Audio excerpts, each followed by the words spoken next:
আসসালামু আলাইকুম এভরিওয়ান। আশা করি আপনারা সবাই ভালো আছেন। আমিও আলহামদুলিল্লাহ ভালো আছি।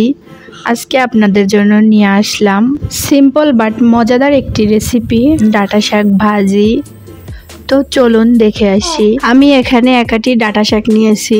ডাঁটাগুলো রেখে শাকগুলো ভালোভাবে বেছে কেটে নিব। এরপরে ধুয়ে ভালোভাবে পরিষ্কার করে নিব। অনেক সময় দেখা যায় শাকে অনেক বালু থাকে, তাই ভালোভাবে ধুয়ে নিতে হবে যাতে বালুটা না থাকে। প্রথমে পাতিলে বেশি পানি নিয়ে তারপরে আবার জালিতে করে ধুয়ে নিয়েছি। এবারে পানি ঝরানোর জন্য আমি জালিতে কিছু সময় রেখে দিব যাতে ভালোভাবে পানিটা ঝরে যায়।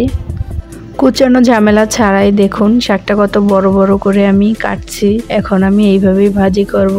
চুলার উপরে কড়াই বসিয়ে দিলাম সেদ্ধ করার জন্য। এরপরে শাকগুলো সব দিয়ে দিব। এবার একটু লবণ দিয়ে সরা দিয়ে ভালো করে ঢেকে রাখবো। 10 মিনিটের মতো জাল করে শাকটা যখন সেদ্ধ হয়ে যাবে ঠিক তখন আমি একটা প্লেটে তুলে রাখবো। এরপরে আমি এখানে শাকটা ভাজি করার জন্য নিয়েছি কিছু শুটকি মাছ, কাঁচামরিচ, পেঁয়াজ, রসুন। তো পরিমাণটা আপনারা যতটুকু শাক নেবেন সেই অনুযায়ী দিতে হবে।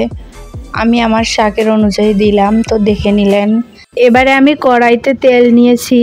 তেলটা গরম হলে মশলাটা ঢেলে দিব, ভালো করে ভেজে নিব। তো এই পর্যায়ে একটু হলুদ দিয়ে দিলাম এবং স্বাদমতো লবণ দিয়ে দিলাম। এই পর্যায়ে ভাজা শেষ হলে আমি শাকটা দিয়ে দিব।